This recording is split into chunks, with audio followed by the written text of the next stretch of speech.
You've heard the expression over the years in a gathering maybe similar to this.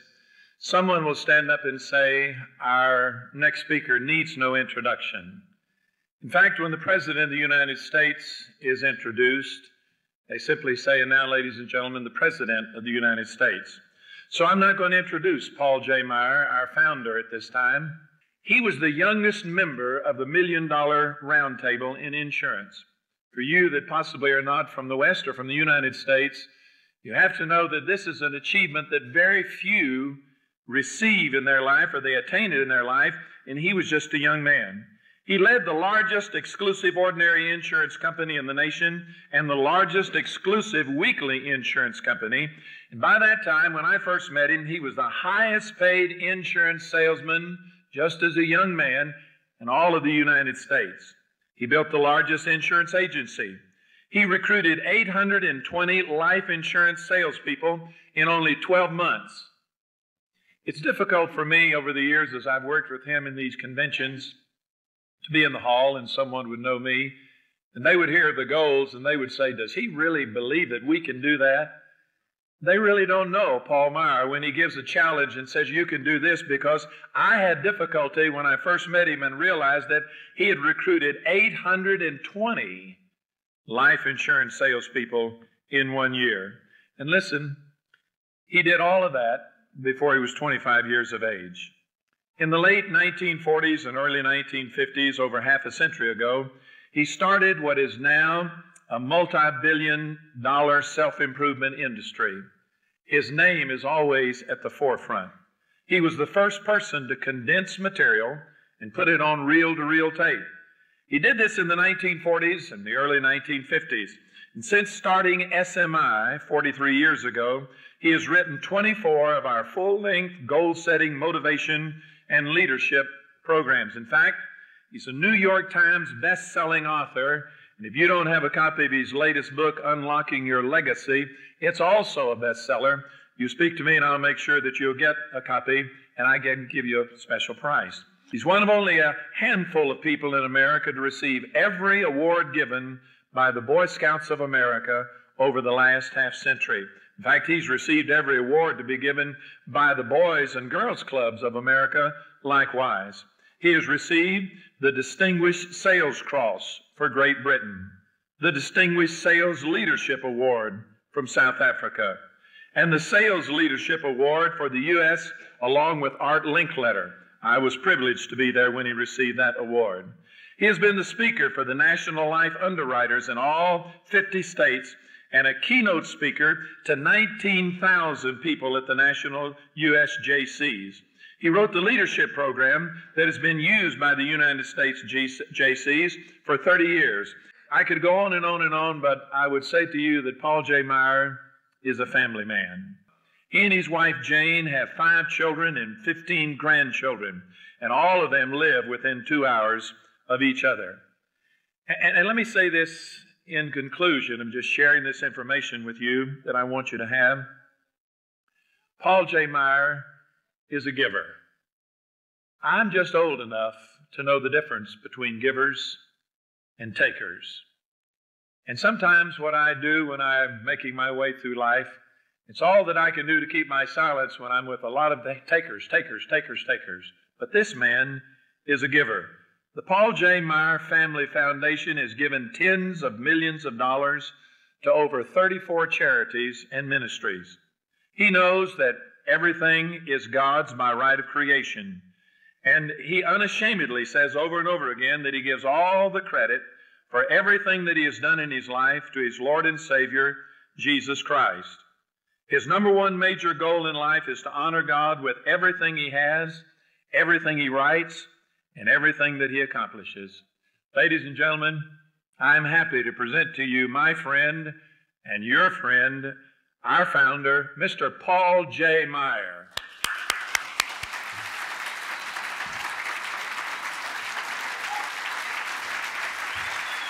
Todd, did you do that? I sure love you. I appreciate you.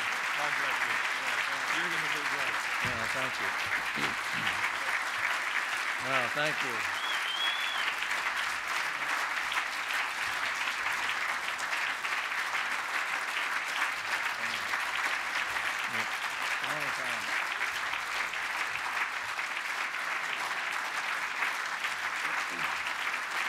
Thank you, thank you.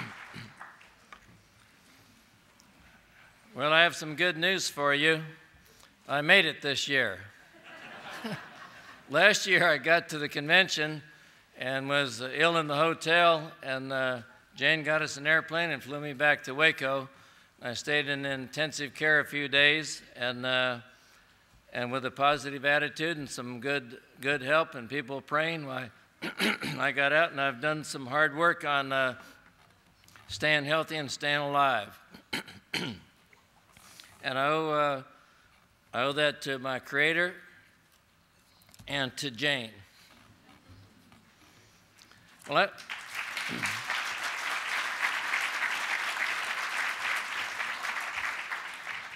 it's my hope and wish and desire that the message I plan to give you in the next few minutes will be the most important one I've delivered in maybe 20 or 30 years. I'm a salesperson, so if my mouth's open, I'm selling. I mean, I just can't help it. I've tried to open my mouth and not sell, but I haven't been able to achieve that. So you'll have to forgive me for that. Let me ask you a few questions, and that's always a good way when you want to sell somebody something. You need some information about what they're thinking about. Why do our programs change people's lives? Can all of you associated with us explain that very clearly and succinctly to anyone that might ask? What is different about an SMI program as compared to the competitors? And we have competitors. What is different about an LMI program and the scores of other leadership programs and seminars? Why do people say our FMI programs so positively change kids' lives? And here's a good one, and I'll ask you this. Do you know how have we outlasted all of our competitors for 43 years and we're still gaining momentum? How have the PJM authored programs outsold all other authors, not just living, but in history? So that would bring the question, or beg the question in my mind, what numbers to the combination for the vault of success have we found that our competitors have not found? What is the basic foundational principle of all of our programs? What is our magic recipe for success? What is our secret ingredient?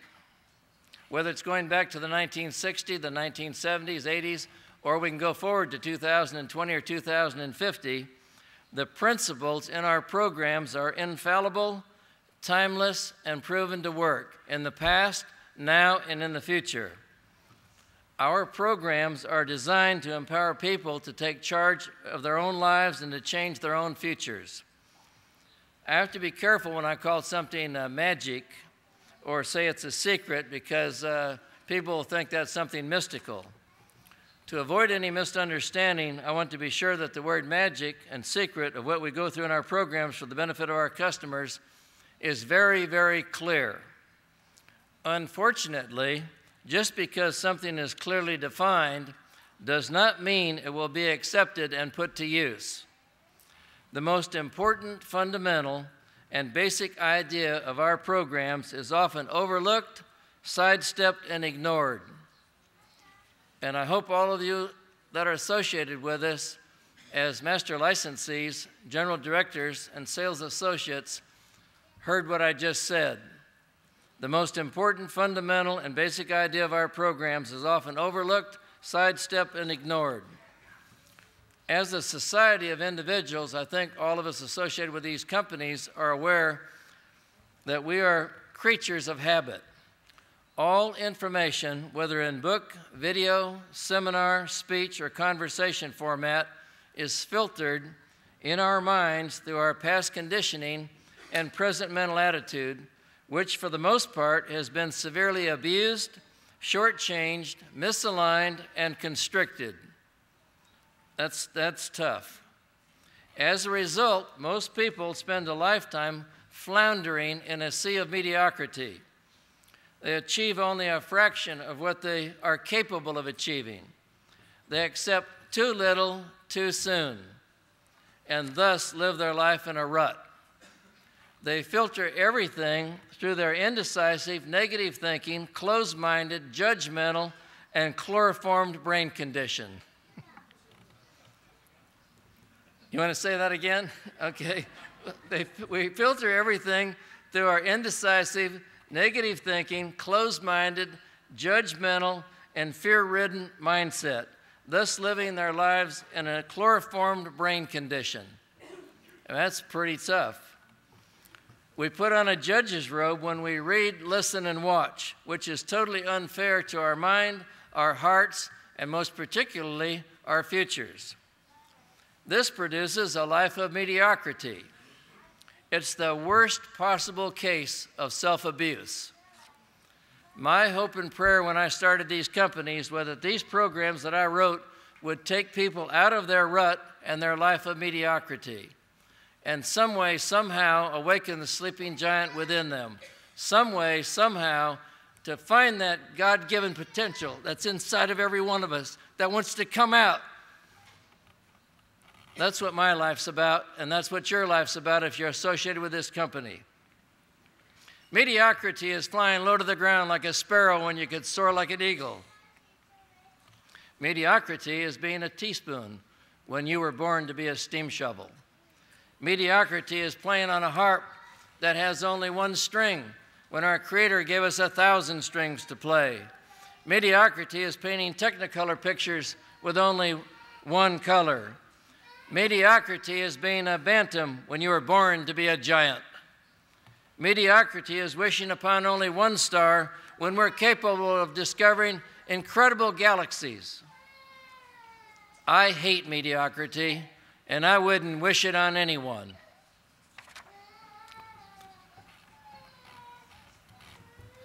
What is the result of a mediocrity-type mindset? Only an extremely small percentage of what we read, hear, or see has even a half a chance to be remembered, let alone being allowed in our subconscious mind, accepted, and then actually applied and put to use.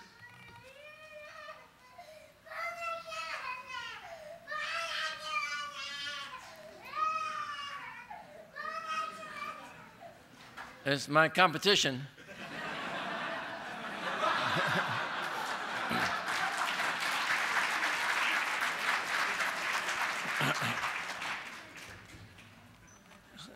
I'm really proud of that because none of the other speakers that have been up here this morning have been able to motivate that child to come alive and show its exuberance.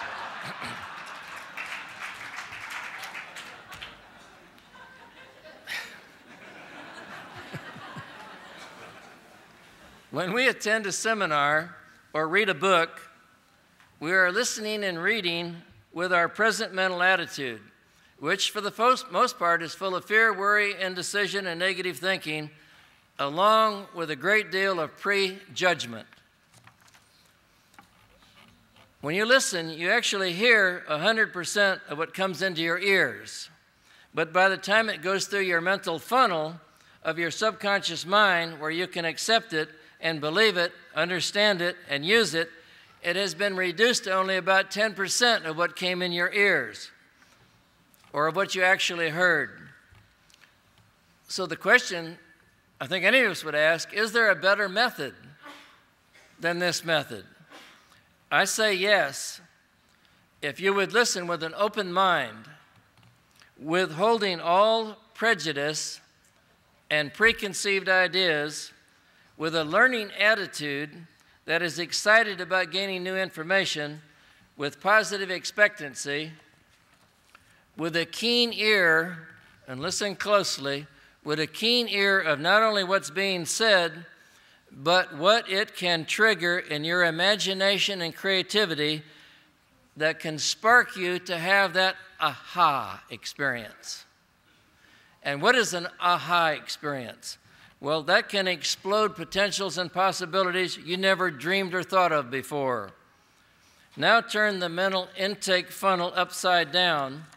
Then instead of getting only 100% of what you are hearing or reading, by the time it goes through your listening filter system and into your subconscious, It will ignite and explode your creativity, your imagination, your ingenuity, your inventiveness, your resourcefulness. And then what's the result? It comes out not only 100%, but 10 times that amount in new creative, inventive thought.